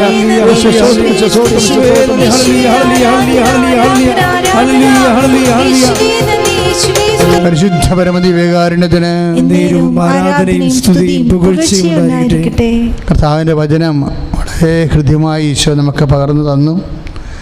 നമ്മൾ രോഗസൗഖ്യ പ്രാർത്ഥനയിലേക്ക് പ്രവേശിക്കുകയാണ്. കൃപാസനത്തിൻ്റെ അൾത്താര പരിശുദ്ധ അമ്മ ജീവനോടെ പ്രത്യക്ഷപ്പെട്ട അൾത്താരയിലാണ് ആരാധന നടത്തുന്നതുകൊണ്ട് തന്നെ നിങ്ങളുടെ ഓരോ സങ്കടങ്ങൾക്കും അമ്മയുടെ നിരന്തരമായ മാധ്യസ്ഥം ഉണ്ടതിൻ്റെ തെളിവ് കൃപാസനത്തിൻ്റെ യൂട്യൂബിലെ സാക്ഷ്യങ്ങൾ കേട്ടാൽ മനസ്സിലാകും. സാക്ഷ്യം നിലക്കാത്ത, അപ്പനുറങ്ങാത്ത വീടെന്ന് പറഞ്ഞ പോലെ സാക്ഷ്യം നിലക്കാത്ത അൾത്താരയാണിത്. കാര്യം എന്താണ്? അമ്മ നിരന്തരം മധ്യസ്ഥം വഹിക്കുന്നത് കൊണ്ടാണ്.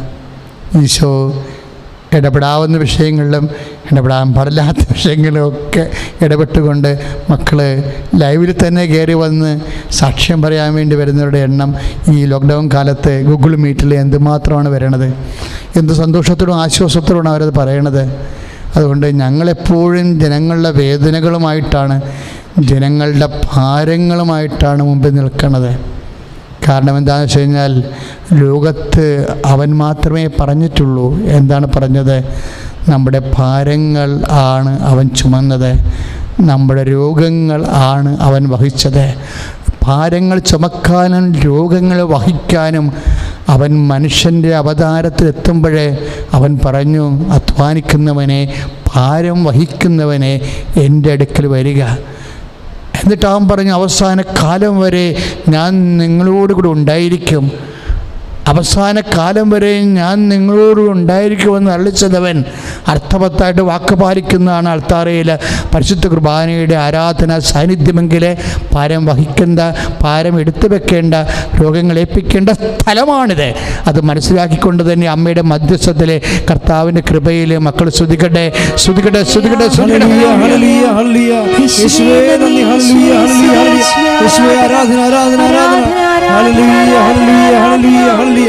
യേശുവേ മഹത്വം, മഹത്വം, മഹത്വം, മഹത്വം. ഹല്ലേലൂയ, ഹല്ലേലൂയ, ഹല്ലേലൂയ, ഹല്ലേലൂയ. പ്രാർത്ഥിക്കട്ടെ. കർത്താവായ ദൈവമേ, കർത്താവായ ദൈവമേ, രോഗാതുരമായ ഹൃദയഭാരത്തോടുകൂടി ശരീരം നുറുങ്ങി ഇന്നലെ രാത്രി വരെ ഉറക്കമില്ലാതെ വേദനപ്പെട്ടുകൊണ്ട് അവസാന അഭയം പോലെ അമ്മയുടെ മധ്യസ്ഥത്തിലെ ഈ ആരാധനയിലെ അഭയം തേടിയിരിക്കുന്ന മാരക രോഗികള് തീരവേദികള് യേശുവിന്റെ നാമത്തിലെ സൗഖ്യമാകട്ടെ.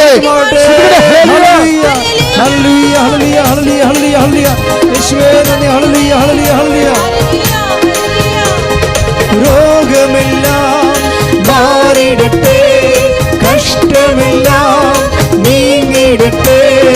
രോഗമെല്ലാം മാറിടട്ടെ, കഷ്ടമെല്ലാം നീങ്ങിടട്ടെ. തിരുമുറിവിനാൽ സുഖപ്പെടട്ടെ, തിരുമുറിവിനാൽ സുഖപ്പെടട്ടെ. സ്നേഹത്തോടെ പാടുക. രോഗമെല്ലാം മാറിടട്ടെ, കഷ്ടമെല്ലാം നീങ്ങിടട്ടെ. രോഗമെല്ലാം മാറിടട്ടെ, കഷ്ടമെല്ലാം നീങ്ങിടട്ടെ. തിരുമുറിവിനാൽ സുഖപ്പെടട്ടെ, തിരുമുറിവിനാൽ സുഖപ്പെടട്ടെ. താങ്ങി എന്നെ തിരുരക്തത്താൽ കഴുകണമേ, തിരുക്കരത്താൽ താങ്ങി എന്നെ തിരുരക്തത്താൽ കഴുകണമേ. പെരുമഴക്കോൾ പെയ്യട്ടെ, പെരുമഴക്കോൾ പെയ്യട്ടെ. യേശുവിന്റെ രക്തം, യേശുവിന്റെ രക്തം, യേശുവിൻ തിരുരക്തം, യേശുവിന്റെ രക്തം, യേശുവിന്റെ രക്തം, യേശുവിൻ തിരുരക്തം. മക്കളെ, ആശ്വാസത്തോടെ അടിവയറ്റ് കൈവെക്കുക. ആശ്വാസത്തോടു കൂടി. എന്തിനാണെന്നറിയുമോ അടിവയറ്റ് കൈവെക്കാൻ പറഞ്ഞിരിക്കുന്നത്? അടിവയറ്റിൽ ഉണ്ടാകുന്ന മുഴുവൻ രോഗങ്ങളെ കർത്താവ് സ്പർശിക്കുന്ന സമയമാണിത്. കർത്താവ് പറഞ്ഞതിന് ശേഷമാണ് ഞാൻ നിങ്ങളോട് അങ്ങനെ പറഞ്ഞിരിക്കുന്നത്, അല്ലാതെ വെറുതെ ഗണിച്ച് പറഞ്ഞതല്ല. അടിവയറ്റിൽ ചിലപ്പോൾ ഈ സിസ്റ്റ് വളരുന്നവരുണ്ടാകും, അല്ലേ? ചില മൂത്രാശയത്തിൽ സിസ്റ്റ് വളരുന്നവരുണ്ടാകും, പിസ്റ്റുല രോഗികളുണ്ടാകും, PCOD രോഗികളുണ്ടാകും, അണ്ടാശയത്തിൽ നീർക്കെട്ടലുണ്ടാകും, ഫെല്ലോപ്പിൻ ട്യൂബും അതുപോലെ അണ്ടനാളികളും എല്ലാം ബ്ലോക്കായവരുണ്ടാകും, RSS രോഗികളുണ്ടാകും, അടി ഉദരം ഇങ്ങനെ പെരുക്കണ പോലെ തോന്നണവരുണ്ടാകും, വയറ് തൂങ്ങണ പോലെ തോന്നണുണ്ടാകും, അതിൻ്റെ പേര് നടുവേദന അനുഭവിക്കുന്നവരുണ്ടാകും, വയറ് പൊള്ളുന്നവരുണ്ടാകും. എൻ്റെ മക്കളെ, കർത്താവിൻ്റെ നാമത്തിൽ അമ്മയുടെ മധ്യത്തിൽ അടിവയറ്റിൽ കൈവച്ചുകൊണ്ട് പ്രാർത്ഥിക്കട്ടെ, ശ്രുതിക്കട്ടെ. കർത്താവേ, ഇതിന് ഉന്നതമായ നാമത്തിന് ഞാൻ സ്വസ്ത്രം ചെയ്യുന്ന കർത്താവേ, ഇപ്പോൾ അടിവയറ്റിൽ കർത്താവേ കൈവച്ചുകൊണ്ട് അനേകം മക്കളെ നിന്റെ നാമത്തിൽ പ്രാർത്ഥിക്കുകയാണ് കർത്താവേ. മരുന്ന് രേവനമല്ല കർത്താവേ, അങ്ങനെ വചനമാണ് കർത്താവേ, അങ്ങനെ മക്കളെ സുഖപ്പെടുന്ന കർത്താവേ. നിന്റെ വിശുദ്ധ പൗരോഹിത്യത്തെ മഹത്വപ്പെടുത്തണമേ, സഭയിലുള്ള സാന്നിധ്യം പ്രകടമാക്കണമേ. യേശുക്രിസ്തുവിന്റെ ഉന്നതമായ നാമത്തിൽ സഭയുടെ അധികാരത്തിൽ ക്രിസ്ത്യൻ അധികാരത്തിൽ മാരക രോഗങ്ങൾ മാറിപ്പോകട്ടെ, സൗഖ്യമാകട്ടെ. ശ്രുതിക്കട്ടെ. രോഗമെല്ലാം മാറിടട്ടെ, കഷ്ടമെല്ലാം നീങ്ങിടട്ടെ. രോഗമെല്ലാം മാറിടട്ടെ, കഷ്ടമെല്ലാം നീങ്ങിടട്ടെ.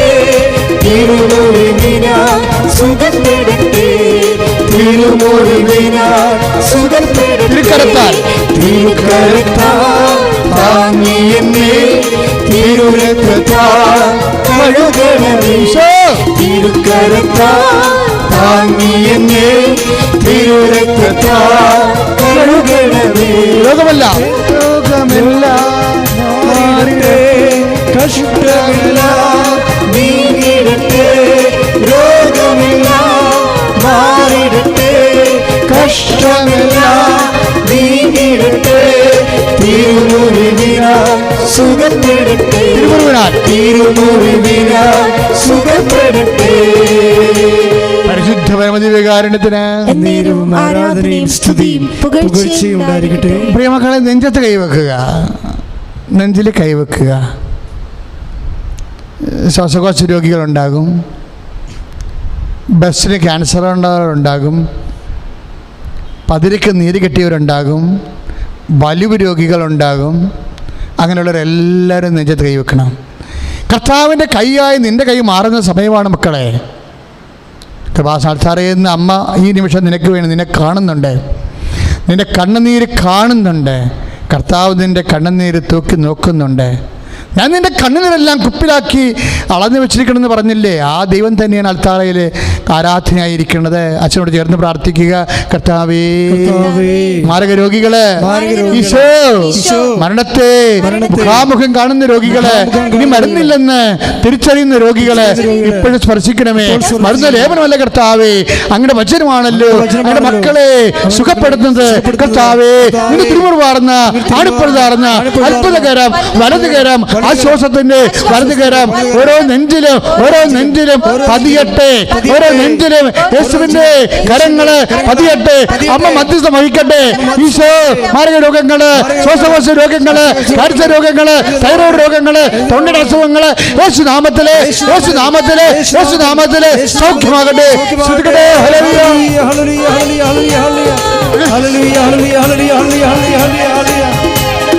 രോഗമെല്ലാം മാറിടട്ടെ, കഷ്ടമെല്ലാം നീങ്ങിടട്ടെ. രോഗമെല്ലാം മാറിടട്ടെ, കഷ്ടമെല്ലാം നീങ്ങിടട്ടെ. തിരുമുറിവിനാൽ സുഖപ്പെടട്ടെ, തിരുമുറിവിനാൽ സുഖപ്പെടട്ടെ. പരിശുദ്ധ പരമദിവ്യകാരുണ്യത്തിന് ഇനി മക്കളെ ശിരസിലാണ് കൈവെക്കേണ്ടത്. കർത്താവേ, നിന്റെ കൈ ആയിരിക്കണമേ എന്ന് പ്രാർത്ഥിച്ചാൽ മതി. നീ കൈവെക്കുമ്പോൾ പറയണം, കർത്താവേ, ഇത് നിന്റെ കൈ ആയിരിക്കണമേ എന്ന് പ്രാർത്ഥിക്കണം. അടിപ്പുറ പോലെ വൈദാഖാമ ദൈവികമായ ശക്തി നിന്നിലേക്ക് ആവസിക്കാൻ വേണ്ടി അഭിഷിക്തം പ്രാർത്ഥിക്കുന്ന ആരാധിക്കുന്ന സമയമാണ്. കർത്താവേ, അനേകം മക്കൾ ഇപ്പോഴേ വേദനയോടെ തലയിൽ കൈവച്ച് പ്രാർത്ഥിച്ചുകൊണ്ടിരിക്കണം. ഈശോ, കർത്താവേ, ദിന മുഴുക്കകത്ത് നൽകുന്ന വിശുദ്ധമായ രക്തം ആ തലകളിലേക്ക് ഒഴുക്കണമെന്ന് പ്രാർത്ഥിക്കുന്നു. ഈശോ, തലയുടെ ഉള്ളിൽ വേദനയുള്ളവരുണ്ട്. കർത്താവേ, തലയുടെ ഉള്ളിലെ മസ്തിഷ്കങ്ങളിലെല്ലാം കർത്താവ് രക്തോട്ടം കുറയുള്ളവരുണ്ട്. കർത്താവേ, അവിടെയും ശിഷ്ടമുള്ളവരുണ്ട്. കർത്താവേ, പലതരത്തിൽ രോഗങ്ങളുള്ളവരുണ്ട്. കർത്താവേ, ഈശോ, അവരെല്ലാം നീ സ്പർശിക്കണമേ. കണ്ണിന് കാഴ്ചക്കുറവുള്ളവരെ, ചെവിക്ക് കേൾവിക്കുറവുള്ളവരെ, നക്കിൻ്റെ രോഗികൾ, കർത്താവേ, തൊണ്ടയുടെ രോഗികൾ, യേശു ക്രിസ്തുവേ, ഈ നിമിഷം കർത്താവ് നിൻ്റെ ഉന്നതമായ നാമത്തെ മഹത്വപ്പെടുത്തണം. കർത്താവേ, ഈശോ, സഭയുടെ സാന്നിധ്യം പ്രകടമാക്കണമേ. കർത്താവേ, നിന്റെ വിശുദ്ധ പൗരോഹിത്യത്തെ മഹത്വപ്പെടുത്തണം. കർത്താവേ, അമ്മേ പരിശുദ്ധമേ ദേവമാതാവേ, ഇപ്പോഴും മധ്യസ്ഥം വഹിക്കണമേ. സീസസിൻ്റെ രോഗങ്ങൾ, വാതരോഗങ്ങൾ, ഉള്ളം കാല് മുതൽ കർത്താവേ, ഉള്ളം ഉച്ചുവരെയുള്ള രോഗങ്ങൾ, പാൻക്രിയാസ് രോഗങ്ങൾ, ഷുഗർ രോഗങ്ങൾ, കരരോഗങ്ങൾ, ലിവർ രോഗങ്ങൾ, കർത്താവേ, ഇപ്പോൾ സ്പർശിക്കണമേ. നടുവ് രോഗങ്ങൾ, കിഡ്നി രോഗങ്ങൾ ഇപ്പോൾ സ്പർശിക്കണമേ. ത്വക്ക് രോഗങ്ങൾ ഇപ്പോൾ സ്പർശിക്കണമേ. യേശുവിന്റെ നാമത്തിൽ മാർഗ രോഗങ്ങൾ ഇപ്പോഴേ യേശുവിന്റെ നാമത്തിൽ, കർത്താവിന്റെ കുരിശിന്റെ നാമത്തിൽ, കുരിശിന്റെ ശക്തിയാൽ സൗഖ്യമാകട്ടെ. ശ്രുതികട്ടെ. ഹല്ലേലൂയ, ഹല്ലേലൂയ, ഹല്ലേലൂയ, ഹല്ലേലൂയ. യേശുവേ, രോഗമെല്ലാം മാറിടട്ടെ, കഷ്ടമെല്ലാം നീങ്ങിടട്ടെ. രോഗമെല്ലാം മാറിടട്ടെ, കഷ്ടമെല്ലാം നീങ്ങിടട്ടെ. തിരുമുറിവിനാൽ സുഖപ്പെടട്ടെ, തിരുമുറിവിനാൽ സുഖപ്പെടട്ടെ. പരിശുദ്ധ പരമദിവ്യകാരുണ്യത്തിന് ആരാധനയും സ്തുതിയും പുകഴ്ചയും ഉണ്ടായിരിക്കട്ടെ. പ്രിയമക്കളെ, കൃപാസനത്തിൻ്റെ അൾത്താരയാണ്. 2004 ഡിസംബർ 7-ാം തീയതി ഈ അൾത്താരയിലാണ് അമ്മ ജീവനോടെ പ്രത്യക്ഷപ്പെട്ടുകൊണ്ട് ദുരന്തം ഉണ്ടാകാൻ പോകുന്നു പ്രാർത്ഥിക്കണമെന്ന് പറഞ്ഞത്. അന്ന് മുതൽ ഇന്നുവരെ ദുരന്തങ്ങളിലൂടെ നമ്മൾ കടന്നു പോവുകയാണ്. നമ്മൾ അതുപോലെ സമാന്തരമായി പ്രാർത്ഥിച്ചുകൊണ്ട് ഉയർന്നു പോവുകയാണ്. ഇതിൻ്റെ എല്ലാത്തിൻ്റെ അവസാനം അമ്മ ഒരു തീരുമാനം, അപ്പായുടെ തീരുമാനം, ദൈവത്തിൻ്റെ കരുണയുടെ തീരുമാനം ഉണ്ടാകുമെന്ന് നമ്മൾ പ്രത്യാശിച്ചു കൊണ്ടിരിക്കുകയാണ്. പക്ഷേ ദുരന്തത്തെ പോലെ തന്നെ ഓരോ വ്യക്തികളുടെ ജീവിതത്തിലെ വിവാഹം ഒത്തുവന്നില്ലെങ്കിൽ ആ വ്യക്തിയുടെ ഒരു ദുരന്തം പോലെയാണ്. കുഞ്ഞുങ്ങളില്ലെങ്കിൽ ആ കുടുംബത്തിൻ്റെ ഒരു ദുരന്തം പോലെയാണ്. ജോലി ഇല്ലെങ്കിൽ ആ കുടുംബത്തിൻ്റെ ദുരന്തം പോലെയാണ്. ആ കുടുംബത്തിൽ സമാധാനം ഇല്ലെങ്കിൽ ആ കുടുംബത്തിൻ്റെ ദുരന്തം പോലെയാണ്. ആ കുടുംബത്തിൽ വഴിയില്ല, വീടില്ല, വാടകയ്ക്ക് താമസിക്കണമെങ്കിൽ ആ കുടുംബത്തിൻ്റെ ദുരന്തം പോലെയാണ്. പഠിച്ചിട്ട് കയറണില്ല, അതുപോലെ തന്നെ നൈപുണ്യ പരീക്ഷകൾ, വ്യത്യസ്തങ്ങളായ ജീവിത ആവശ്യങ്ങൾക്ക് വേണ്ടിയുള്ള യാത്രകൾ, ജോലി കിട്ടിയില്ലെങ്കിൽ കർത്താവ് അതെല്ലാം ദുരന്തം പോലെയാണ്. ഇങ്ങനെ സ്വകാര്യ ദുരന്തങ്ങളുടെ മേൽ കർത്താവെ പ്രാർത്ഥിക്കണമെന്ന് അമ്മ പറഞ്ഞിട്ടുണ്ടെങ്കിൽ ആ അമ്മ എഴുന്നള്ളിയിരിക്കുന്ന മധ്യസ്ഥം വഹിക്കുന്ന ഈ അൾത്താരയിൽ ഇപ്പോഴും ദിവ്യ കുർബാന ജ്വലിച്ചു നിൽക്കുമ്പോഴേ നിൻ്റെ ദുരന്തങ്ങൾക്കെതിരെ, നിൻ്റെ വ്യക്തി ദുരന്തങ്ങൾ, അത് രോഗമായാലും ക്ഷീണമായാലും വീടില്ലാത്ത അവസ്ഥയായാലും കർത്താവെ, അനേകം മക്കൾ കർത്താവെ, കുഞ്ഞുങ്ങൾ, നടക്കാത്ത കുഞ്ഞുങ്ങൾ കർത്താവെ, ഒത്തിരി പേർ സുഖപ്പെട്ടവരായ കർത്താവ് ഇപ്പോൾ സാക്ഷ്യം പറഞ്ഞ കർത്താവ്, അതുപോലെ കർത്താവ് അനേകം മക്കൾ കർത്താവ് കർത്താവ് ജോലിയില്ലാത്തവർ, വീടില്ലാത്തവർ, വിവാഹം ഒത്തുവരാത്തവർ കർത്താവ്, സമാധാനം ഇല്ലാത്തവർ, സാമ്പത്തികമായ കടങ്ങളാ തകർന്നടിഞ്ഞിരിക്കുന്നവർ കർത്താവെ, അനുദിനം 10 ദിവസത്തെ ജീവിക്കാനുള്ള അരി മാത്രമേ ഉള്ളൂ, അത് കഴിഞ്ഞാൽ എന്ത് ചെയ്യണമെന്ന് അറിയാൻ പാടില്ലാതെ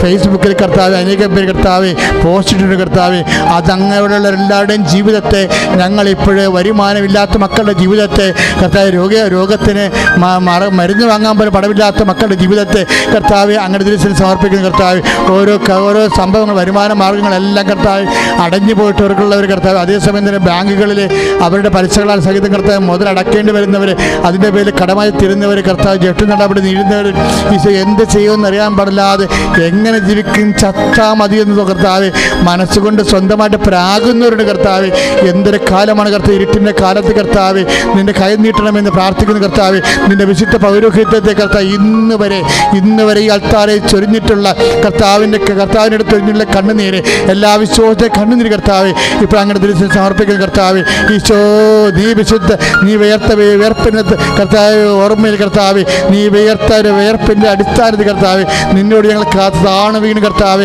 കേണപേക്ഷിക്കുന്ന കർത്താവ്, ഈശോ ജീവിതത്തിൽ ദുരിതം അനുഭവിക്കുന്നവരെ, ഓരോരോ തരത്തിൽ ഇപ്പോൾ പ്രാർത്ഥിച്ചുകൊണ്ടിരിക്കുന്നവരെ, പ്രാർത്ഥിക്കുമ്പോൾ കണ്ണ് നിറയുന്ന കർത്താവ്, അവരെല്ലാം നിൻ്റെ അലിവാർന്ന അനുകമ്പയാർന്ന ജനക്കൂടത്തെ കണ്ടപ്പോൾ കർത്താവ് എനിക്ക് അനുകമ്പ തോന്നണമെന്ന് പറഞ്ഞ കർത്താവ്, ആ അനുകമ്പ നിത്യമായി തോന്നിക്കൊണ്ടിരിക്കുന്ന നിത്യദൈവമേ, സത്യദൈവമേ, നിൻ്റെ വിശുദ്ധമായ വലത് കരങ്ങൾ കർത്താവ് മക്കളുമത്തിൽ നീട്ടണമെന്ന് പ്രാർത്ഥിക്കുന്നു. എൻ്റെ കർത്താവിൻ്റെ ഉന്നതമായ നാമത്തിൽ സഭയുടെ അധികാരത്തിൽ വിശുദ്ധമായ അൾത്താരയിൽ എഴുന്നള്ളിരിക്കുന്ന കർത്താവിൻ്റെ ആരാധ്യമായ സന്നിധാനത്തിന് ശക്തിയാൽ ഞാൻ നിങ്ങളെ ആശീർവദിക്കുന്നു. ശ്രുതിക്കട്ടെ, നിങ്ങളുടെ ജീവിത മേഖലകളിൽ കർത്താവ് ഇറങ്ങി വസിക്കട്ടെ, നിങ്ങളുടെ ജീവിത മേഖലകളിൽ കർത്താവ് ഇറങ്ങി വസിക്കട്ടെ, നിന്റെ ജോലിയിടങ്ങളിൽ, നിന്റെ വീടിൻ്റെ ഇടങ്ങളിൽ, നിന്റെ വിശ്വാസത്തിൻ്റെ ഇടങ്ങളിൽ, നിന്റെ സമാധാനത്തിൻ്റെ മേഖലകളിൽ, നിന്റെ വിദ്യാഭ്യാസത്തിൻ്റെ മേഖലകളിൽ, നിന്റെ സാമ്പത്തിക മേഖലകളിൽ, നിന്റെ യാത്ര മേഖലകളിൽ, നിന്റെ എല്ലാവിധ കൈവക്കങ്ങളുടെ ജീവിതമാർഗ മേഖലകളിൽ കർത്താവ് അനുഗ്രഹിക്കട്ടെ, കർത്താവ് അനുഗ്രഹിക്കട്ടെ, ഉയർത്തതേറ്റ് അനുഗ്രഹിക്കട്ടെ, ഉയർത്തതേറ്റ് അനുഗ്രഹിക്കട്ടെ,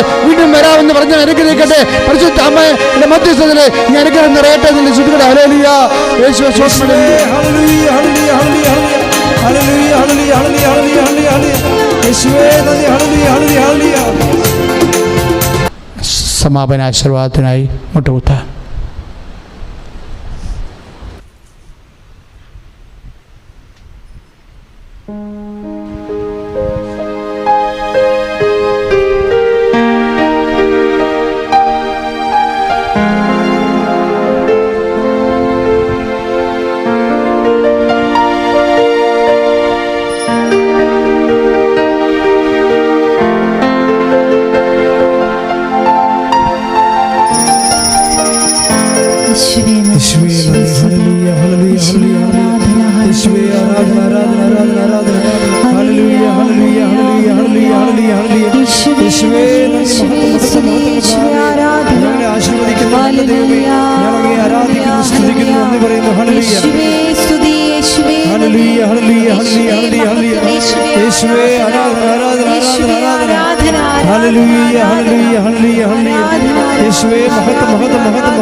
പരിശുദ്ധ പരമമാ